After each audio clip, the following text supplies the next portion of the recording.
আসসালামু আলাইকুম। Village agro YouTube চ্যানেলে সবাইকে স্বাগতম। আশা করি সবাই ভালো আছেন।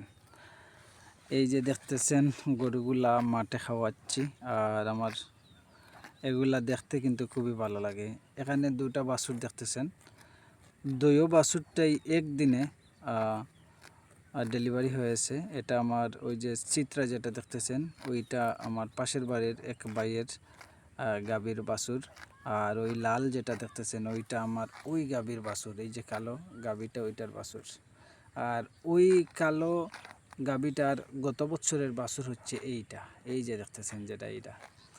তো যাই হোক, আমি যেহেতু গরু লালন পালন করি, গরু সবসময় আমাকে মুগ্ধ করে, পশু পাখি সব কিছু।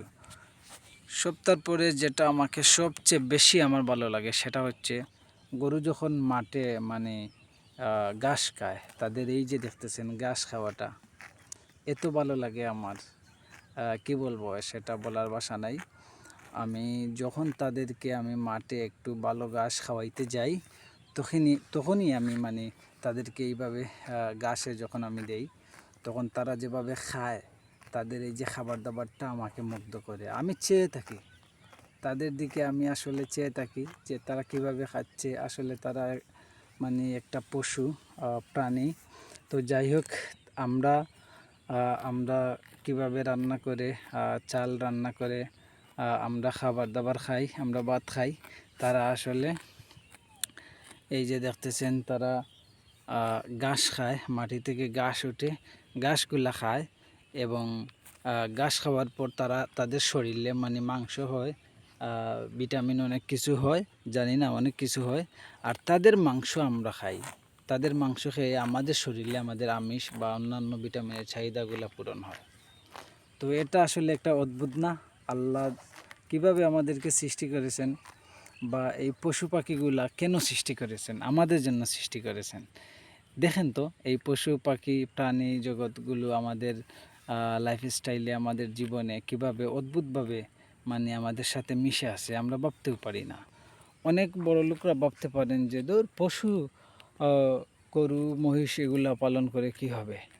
যে ভাই, আপনারা এই যে দালান কোঠায় থেকে যে আপনারা মাছ মাংস এগুলা খাচ্ছেন, এই পশুগুলার তো মাংস খাচ্ছেন, এই প্রাণীগুলার তো মাংস আপনি খাচ্ছেন। তো যাই হোক, হয়তো আপনি লালন পালন করতেছেন না, সেই জন্য এই আল্লাহর সৃষ্টিটা আপনি বুঝতে পারতেছেন না। আমরা এই পশু পাখি যেহেতু লালন পালন করি, আমরা অবশ্যই এটা বুঝতে পারি যে আল্লাহ পাক আমাদের জন্য পৃথিবীতে কত কিছু, শুধু মানুষের জন্য, আমাদের লাইফস্টাইলে মিশে থাকার জন্য আরও অনেক কিছু সৃষ্টি করেছেন। এই যে দেখতেছেন আকাশে পাখি উড়ে যাচ্ছে, বক, এগুলাও মানুষ খায়, হালাল পাখি যেগুলো এগুলা খায়। আর এই যে পশু পাখিগুলা আপনি চিন্তা করেন তো, দেখেন এই যে এই গরুটা মাটি থেকে ঘাস উঠছে, সেই ঘাস খাচ্ছে, সেই ঘাস খেয়ে তার শরীরে মাংস হচ্ছে, এবং আমরা আবার তাকে জবাই করে আমরা তাদের মাংস আমরা খাচ্ছি। সুতরাং কি বোঝা গেল, আল্লাহ আমাদের যে কি একটা সিস্টেমের মধ্যে আমাদেরকে এই পৃথিবীতে পাঠিয়েছেন, আমাদের সব কিছু আসলে সিস্টেম মতো চলতেছে। তো যাই হোক, সর্বোপরি আল্লাহর শুকরিয়া আদায় করি যে আল্লাহর গুণগান আসলে চিন্তা করলে শেষ হবে না। এই যে দেখতেছেন মাঠে দান হচ্ছে, আল্লাহ যদি বৃষ্টি না দিতেন তাহলে এই দানগুলা হতো না। এই বৃষ্টির কারণে এই ধানগুলো ভালো হয়েছে। অনেক ধান বৃষ্টির আগে, অনেক আগে, প্রথম মৌসুমে যারা ধান চাষ করছিল, বৃষ্টির কারণে ওই যে দেখতেছেন ওইখানে একটা জমি নেরালাল, সেই নেরালাল জমিটা আসলে পাকা ধান না, ওইটা মরে গেছে। তো আসলে আল্লাহ আমাদেরকে সব কিছু আমাদের জন্য সৃষ্টি করেছেন।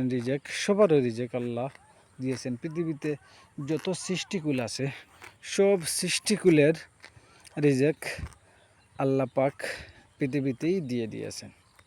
ভিডিওটি ভালো লাগলে অবশ্যই সাবস্ক্রাইব করবেন, আমাদের পাশে থাকবেন। ভিলেজ এগ্রো ইউটিউব চ্যানেল, আমাদের এটি সাবস্ক্রাইব করে আমাদের পাশে থাকবেন। ভালো থাকবেন। আল্লাহ হাফিজ। আসসালামু আলাইকুম।